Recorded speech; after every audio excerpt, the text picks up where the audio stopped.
Ayez des amis poissons dans vos vies, ce sont de véritables faiseurs de paix. Mesdames et messieurs, bonjour, c'est un plaisir renouvelé de vous retrouver en cette mi-journée. Les titres. Le code électoral dans toutes ses dispositions est conforme à la Constitution. C'est la décision issue hier des audiences de mise en état et plénière d'examen des recours de députés de l'opposition et de certains citoyens sur des articles de la loi amendés à la Cour constitutionnelle. Suivez dans cette édition la réaction du secrétaire général adjoint du gouvernement. Les membres de la commission électorale mise en place auprès du ministère de la décentralisation et de la gouvernance locale dans le cadre des élections professionnelles sont désormais connus. Ils ont été installés ce jeudi 14 mars 2024. Les précisions à suivre. Et puis, place et rôle des infectiologues dans la réduction de l'impact des grandes endémies et pandémies au Bénin. C'est le thème central des deuxièmes journées nationales de l'infectiologie au Bénin. Démarrées depuis le mercredi 13 mars dernier, ces journées prennent fin ce vendredi. Les détails dans un instant. À nouveau, bonjour. La Cour constitutionnelle a déclaré le code électoral dans toutes ses dispositions conformes à la Constitution.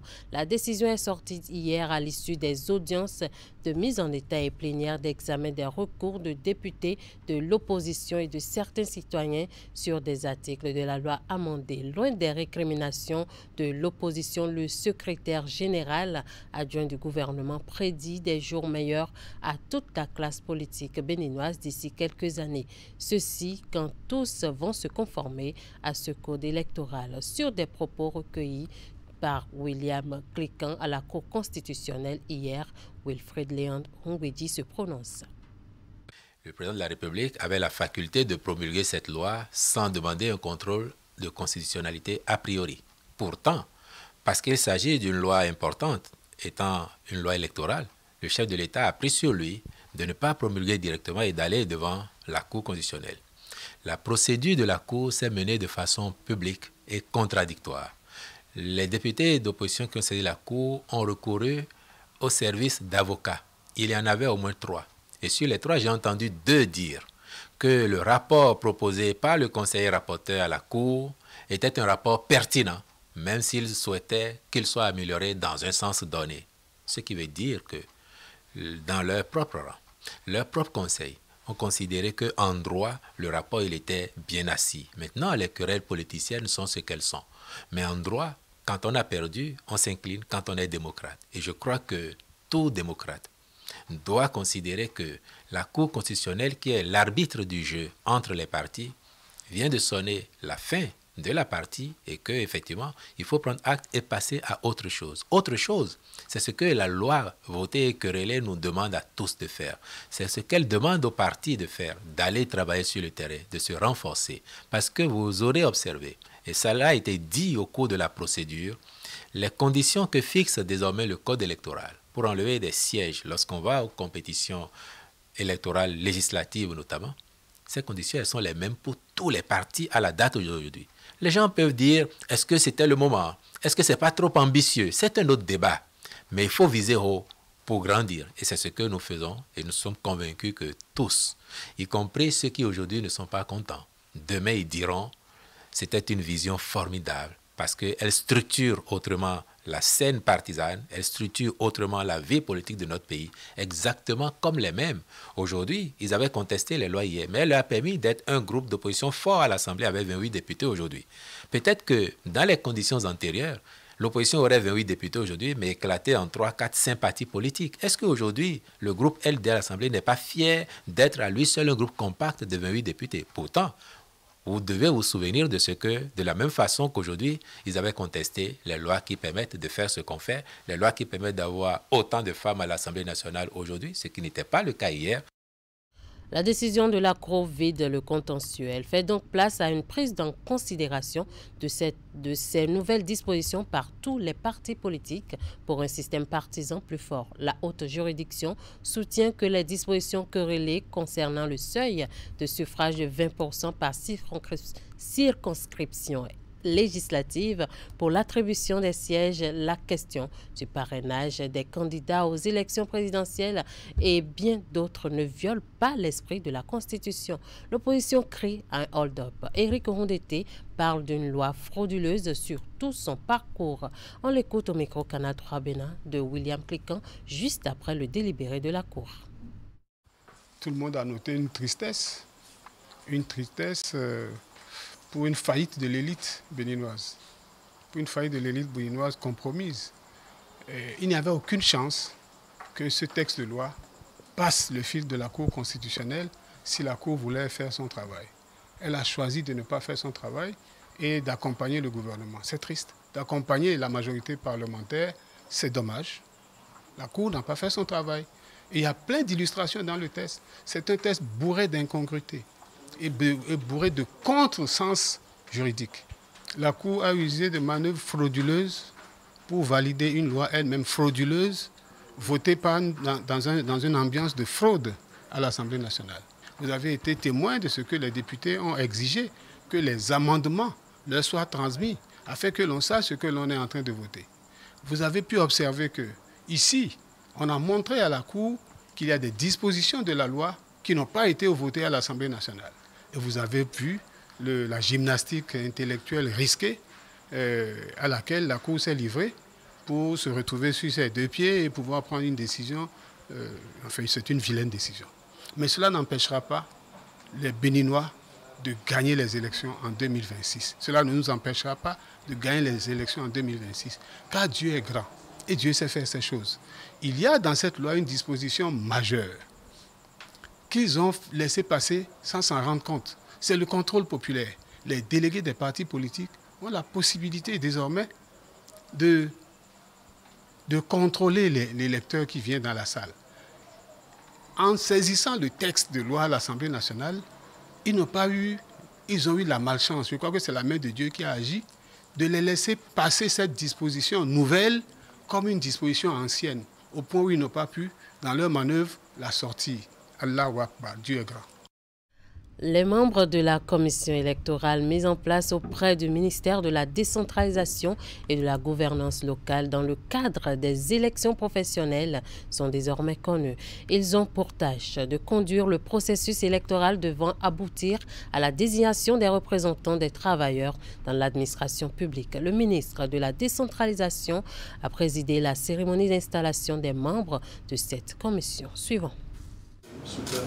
13 membres composent la commission électorale mise en place auprès du ministère de la décentralisation et de la gouvernance locale pour conduire les élections professionnelles de l'année 2024. Ils ont été officiellement installés ce jeudi 14 mars par le ministre Raphaël Akotaion. Cette commission a été mise en place par décision en date du 28 février 2024. Mesdames et messieurs, vous saisissez certainement la pleine mesure de la tâche qui est la vôtre. Aussi, voudrais-je exprimer mon assurance quant à la qualité des tâches qui seront exécutées par la Commission, à savoir l'élaboration de la liste électorale, le déploiement du matériel électoral, la supervision de la campagne électorale et du déroulement des opérations de vote, puis enfin, la centralisation et la transmission des résultats au ministre du Travail et de la Fonction publique au plus tard le 30 avril 2024. Les élections professionnelles sont des moments d'expression démocratique pendant lesquels les travailleurs élisent leurs organisations syndicales les plus représentatives. Parmi les 13 membres, on y retrouve 6 représentants de l'administration du ministère de la décentralisation et de la gouvernance locale, 2 représentants du ministère du Travail et de la Fonction publique et 5 représentants syndicaux.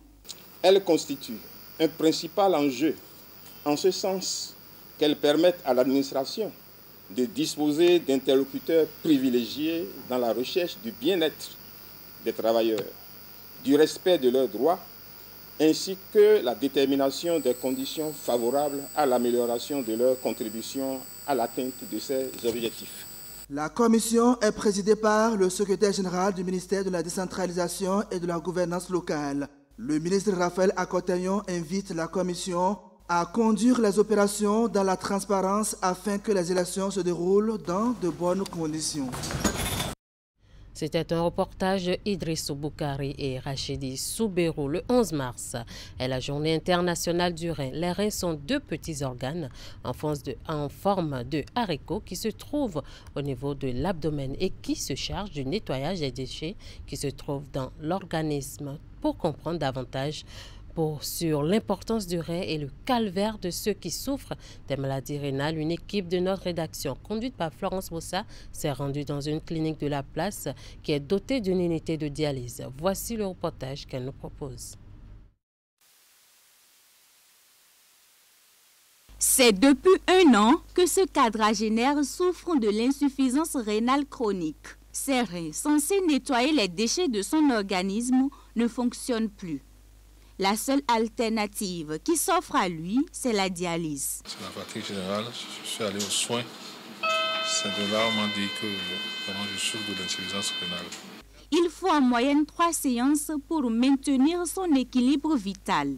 Alors qu'une seule séance n'est pas à moins de 50 000 francs CFA. Pascal et sa famille sont les seuls à porter ce fardeau avec pour seule âme leur foi. Je suis allé au CNHU, ils m'ont interné. J'ai fait 2 semaines au CNHU. Voyant que le coût du CNHU est un peu élevé, je n'ai pas de prise en charge. Ils m'ont transféré vers ici, qui est un peu moins cher. Une routine qui a complètement changé le quotidien de Pascal. Partagé entre souffrance mentale, physique et le stress, il essaie de toucher la sensibilité du gouvernement béninois à travers son cri de cœur. Si le gouvernement peut regarder dedans et nous aider, mais si tu ne fais pas une subvention à 100%, à 50%, ça va nous arranger beaucoup. 50% ça va nous arranger beaucoup. Parce que moi, je suis un plombier. Regardez. Un plombier déverser 110 000 par semaine. Vous voyez que c'est impossible. C'est impossible. Donc, c'est l'apport des camarades, des parents qui vont faire ça jusqu'ici. Quand ils vont tourner le dos, c'est fini. Donc, nous prions vraiment le gouvernement de nous venir en aide. C'est un cri de cœur. Pascal Kodia n'est pas le seul à vivre ce calvaire dans cette clinique. La femme de Rodrigue Afo est également rongée par cette pathologie depuis plusieurs mois. À travers la voix de son mari, il demande le soutien des autorités et l'aide des personnes de bonne volonté. Je demande vraiment au gouvernement de venir à l'aide. Parce que comment, même si tu gagnes un salaire, dépenser 110 000 francs par semaine, ils ont dit au moins 2 séances par semaine. Moi maintenant, je ne sais même pas comment j'ai fait, quel alibi. Hier, aujourd'hui, je suis déjà à 250 000. Où est-ce que je vais même trouver l'argent pour 3e dialyse demain, je ne sais même pas. Même le directeur général de cette clinique privée implore le soutien du gouvernement béninois afin que la dialyse soit subventionnée. C'est une maladie, ça fait peur. Il faut avoir pitié. Je profite de l'occasion pour inviter, pour exhorter le gouvernement du Bénin, surtout son Excellence, M. Patrice Athanase Guillaume Talon, le président de la République, le père de la nation, en lui disant que nos parents souffrant de l'insuffisance rénale ont besoin de lui. Ils ont besoin de lui. Selon un rapport publié sur le site Doctissimo FR en 2020, l'insuffisance rénale chronique affecte plus de 850 millions de personnes dans le monde. Elle provoque au moins 2,4 millions de décès par an. L'insuffisance rénale est la 6e cause de mortalité dont la croissance est la plus rapide au monde. Si c'est le rein artificiel. Mais quelles sont les causes de cette pathologie qui fait autant de victimes? Pour essayer de comprendre, nous nous sommes rapprochés du docteur Ayadi Eric, il est néphrologue. En première position, nous avons l'hypertension artérielle. Quand la pression avec laquelle le sang circule dans le corps est trop élevée, voilà, de façon permanente, alors là, ça abîme le rein. Puisque au sein des reins, il y a de petits filtres. Et ces filtres-là sont constitués de vaisseaux sanguins. Et quand donc la pression avec laquelle le sang circule est trop forte, ça peut les faire péter un à un. Et nous avons dans chaque rein 1 million. Donc chacun naît avec 2 millions environ. Et à force de faire péter un à un ces glomérules, on finit par ne plus en avoir plusieurs. Et donc le rein n'arrive plus à faire son travail comme il se doit. Donc l'hypertension artérielle au premier rang. Ensuite le diabète qui le suit. Et après il y a d'autres maladies héréditaires. Et puis il y a aussi les prises de toxiques telles que les tisanes qu'on prend sans dose, des médicaments contrefaites. Si vous ne faites pas de dépistage, vous ne saurez rien. Respectez une bonne hygiène de vie. Donc boire beaucoup d'eau, manger moins salé, moins sucré, moins gras. Oui. Faire une activité sportive, au moins 30 minutes d'activité sportive, 5 fois par semaine. Et puis, je l'annonçais en titre, Cotonou abrite du 13 au 15 mars 2024 les deuxièmes journées nationales de l'infectiologie sur le thème « Place et rôle des infectiologues dans la réduction de l'impact des grandes endémies et pandémies au Bénin ». Ces journées sont une initiative de la SOBEPIT sous le leadership du ministère de la Santé. Voici le compte rendu. Cette deuxième journée nationale de l'infectiologie au Bénin réunit plusieurs épidémiologistes et infectiologues venus de divers pays de la sous-région. Ils échangent depuis ce mercredi sur la place et le rôle des infectiologues dans la réduction de l'impact des grandes endémies et pandémies. Ces 3 jours de retraite scientifique nous permettront donc d'échanger et de discuter courageusement et sérieusement des meilleures stratégies innovantes et des avancées significatives dans la lutte contre les maladies infectieuses, toutes catégories confondues. Je reste donc persuadé qu'en frottant nos cervelles les unes contre les autres, nous trouverons les astuces et les moyens les plus efficaces pour réduire, voire supprimer l'impact de ces infections sur le développement de nos nations respectives. Le ministère de la Santé et l'Organisation mondiale de la santé ont félicité la Société béninoise des pathologies infectieuses et tropicales SOBEPIT pour l'initiative. De grandes recommandations sont néanmoins attendues de cette rencontre d'échange d'expériences. La mission de l'Organisation mondiale de la santé est de produire des informations sanitaires faisant autorité en consultation avec des experts éminents afin d'établir des normes et des critères, d'énoncer des orientations sur la base de données probantes et de suivre l'évolution de la situation sanitaire mondiale. À cet effet donc, nous attendons avec impatience les grandes conclusions de cette journée scientifique. Dans l'atteinte des objectifs de mon département ministériel en matière de prévention de la riposte des épidémies et en matière de lutte contre la résistance aux antimicrobiens, je peux vous assurer que votre rôle reste déterminant.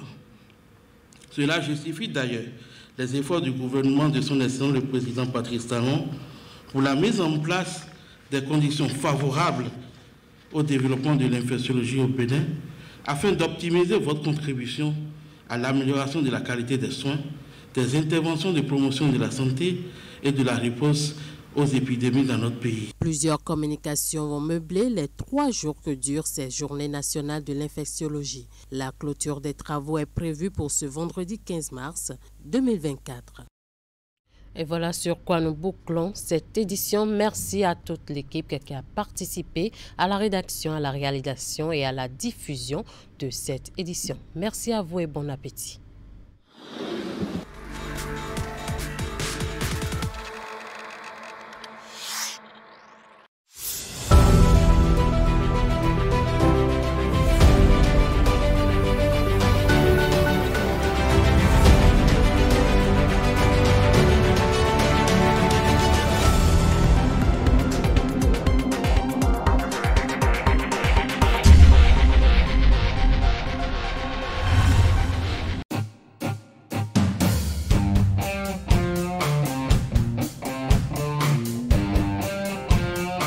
Bonjour à tous et bienvenue dans votre rubrique Une date, une histoire.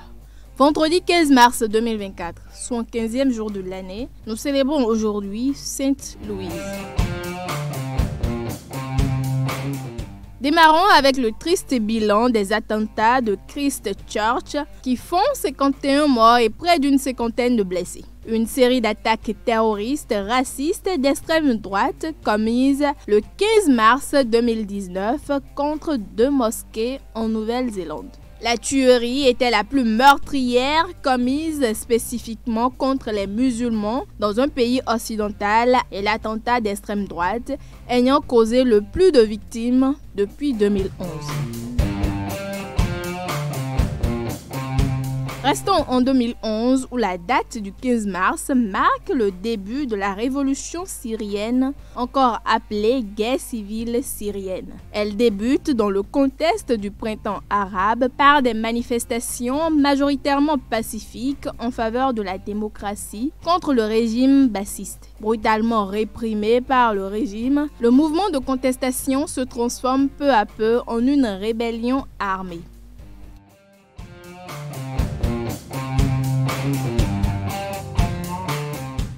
Le 15 mars 2003, le mouvement des libérateurs dirigé par François Bozizé, depuis le Tchad, s'empare du pouvoir en Centrafrique. Alors que le président d'alors, Ange Félix Patassé, se trouvait à l'extérieur du pays, les insurgés empêchent son avion d'atterrir. Cette prise de pouvoir vient mettre un terme au processus de négociation porté par le médiateur national Monseigneur Pomodino, ainsi que les chefs d'État de la sous-région centrale.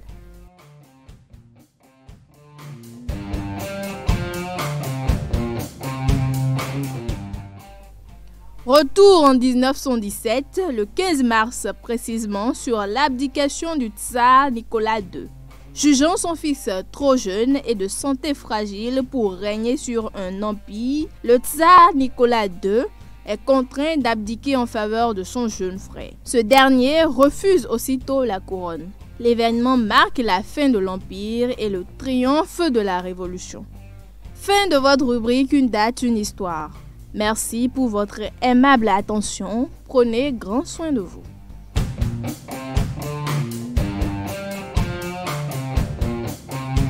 Thank you.